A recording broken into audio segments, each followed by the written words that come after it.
Yeah, a very warm welcome. My name is Regina Brand from the Conscious Leadership Academy, and I'm here today with my three colleagues, Karen Buckley, Jan Bellermann, and Roberta Sergeres. A very warm welcome to the three of you.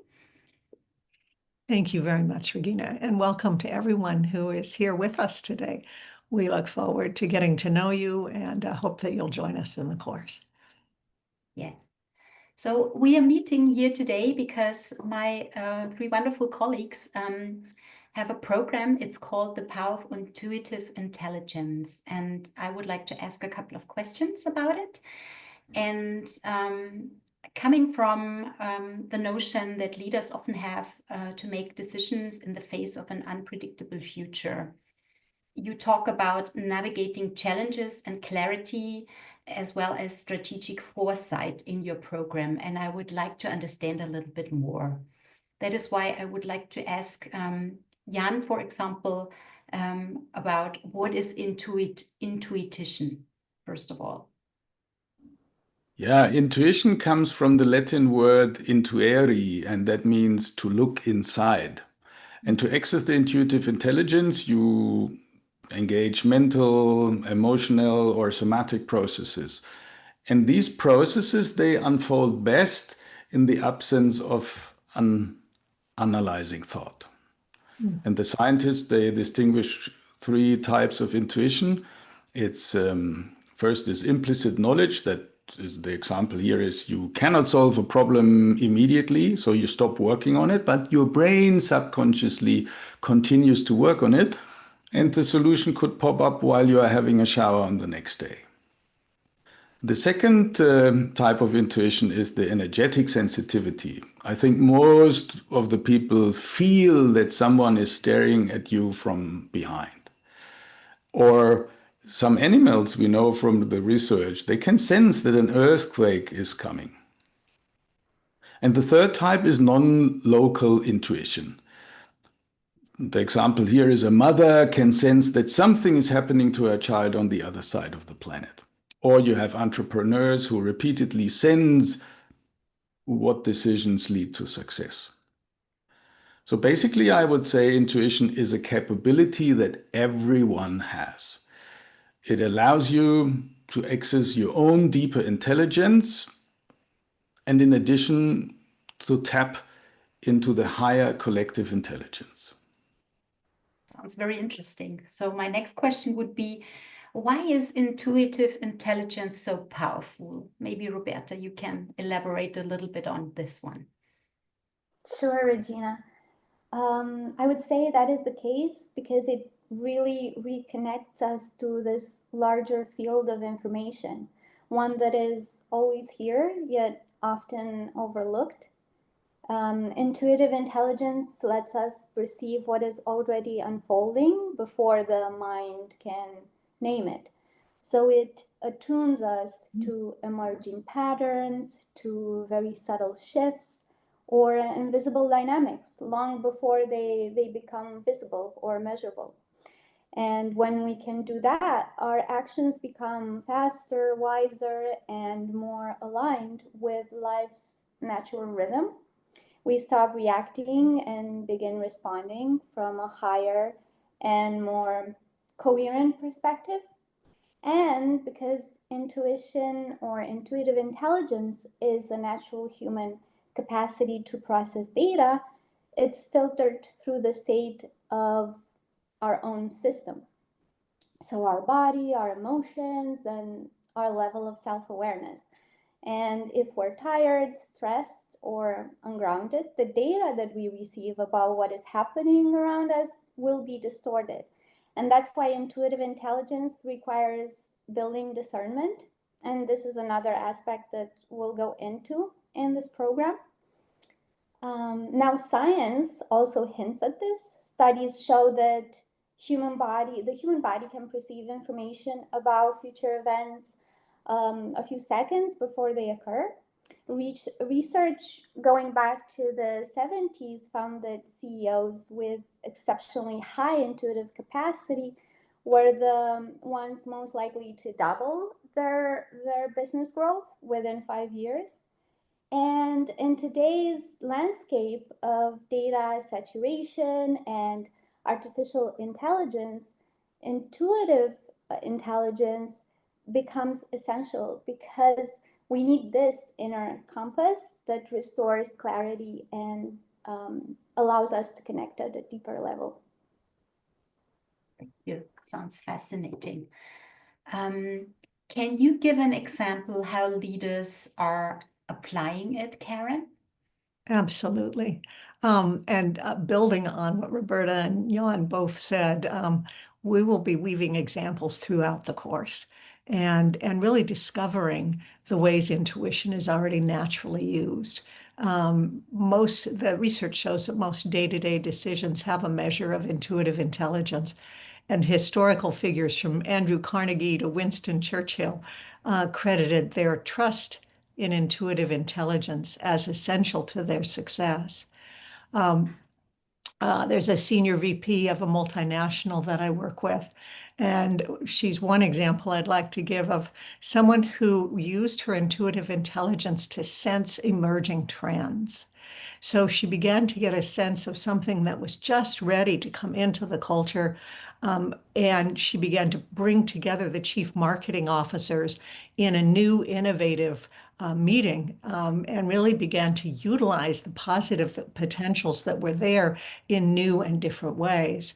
And they came up with a whole creative, innovative approach that met some of the business challenges that began to become more apparent soon thereafter.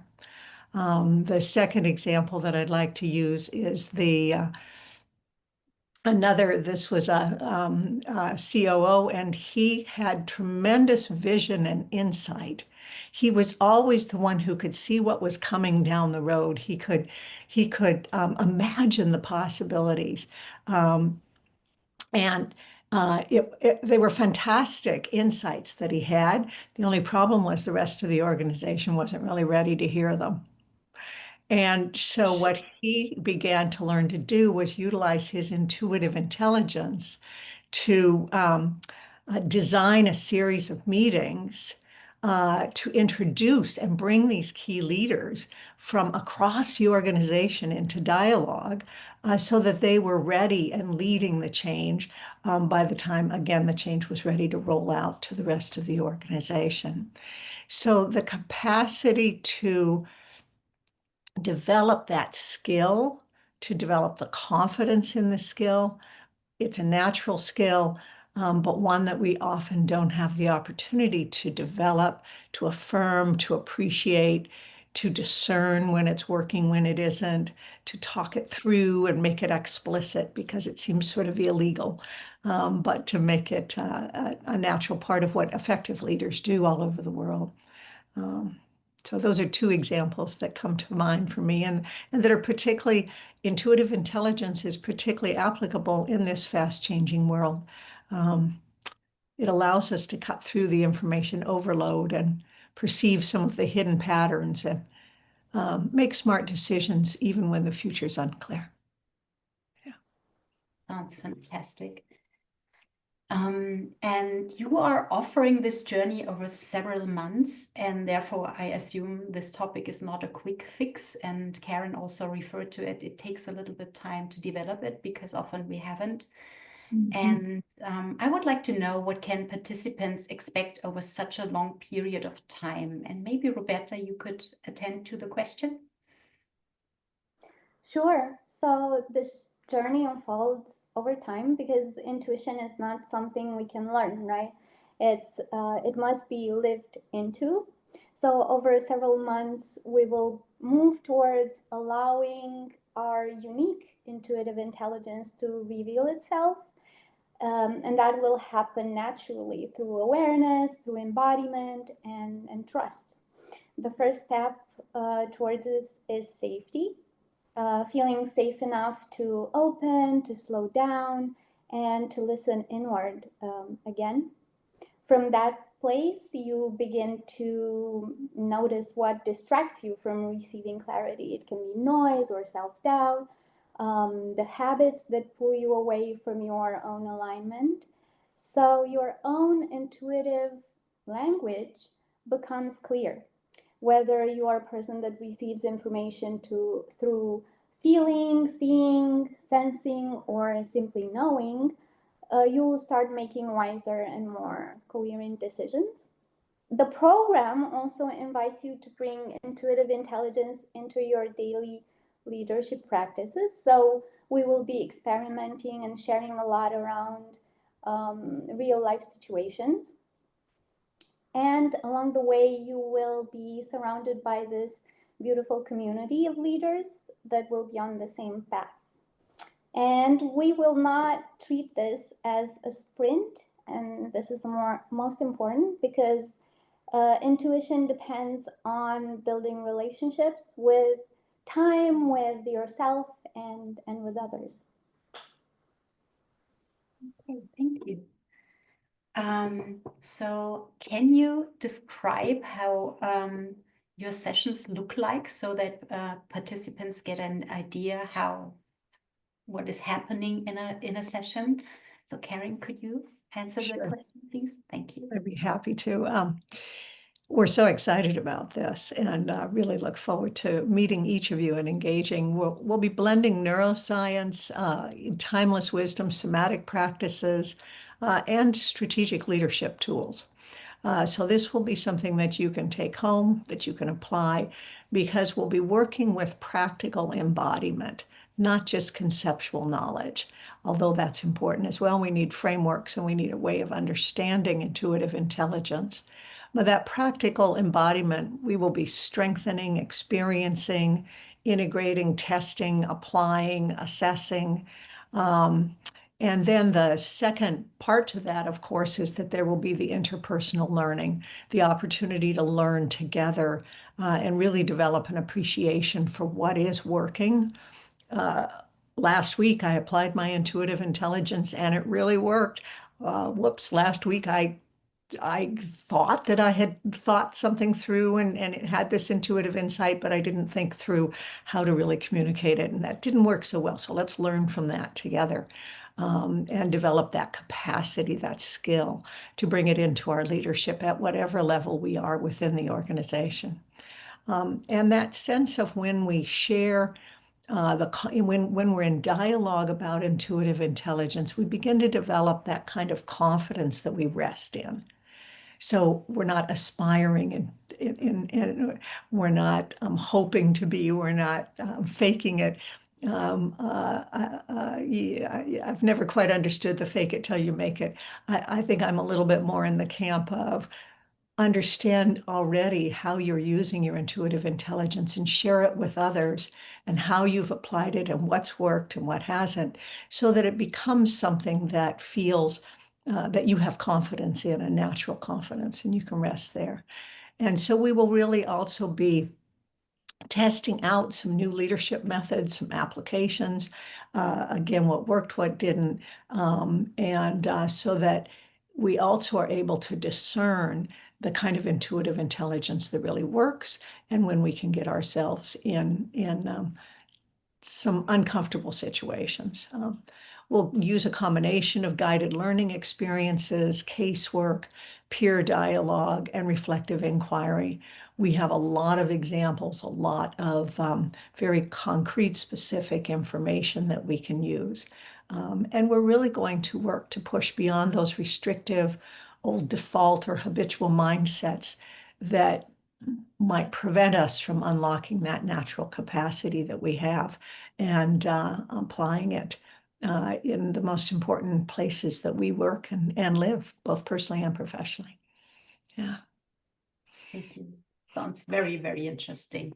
So who is this powerful journey designed for? I suppose leaders, but maybe you can be a little bit more specific, Jan? Yes, sure. Thank you.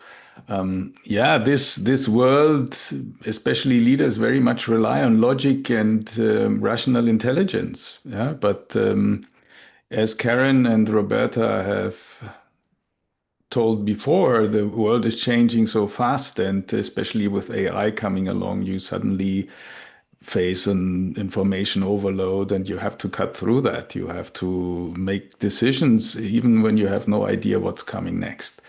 And but everyone has, I think most of the people know the situation that you have heard something, that tells you while you're making a decision, don't do it, don't do it. Yeah. So this little voice that is in the head, but we ignored it because the rational intelligence is telling us something different. So this journey is for the people who are knowing that, or who can sense that there's something deeper available, that there's an additional intelligence. And if you want to unlock that, you're very welcome here.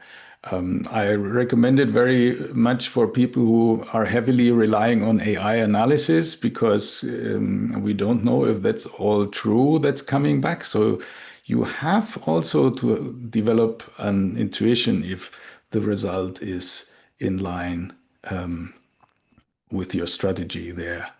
And finally, I would definitely say intuitive intelligence will be the core leadership skill to thrive in an AI-driven future. So everyone who wants to develop that skill, and also the leaders who want to discover more about their full potential, they are very much welcome with this course. And we are looking forward to have a lot of fun too. Thank you so much.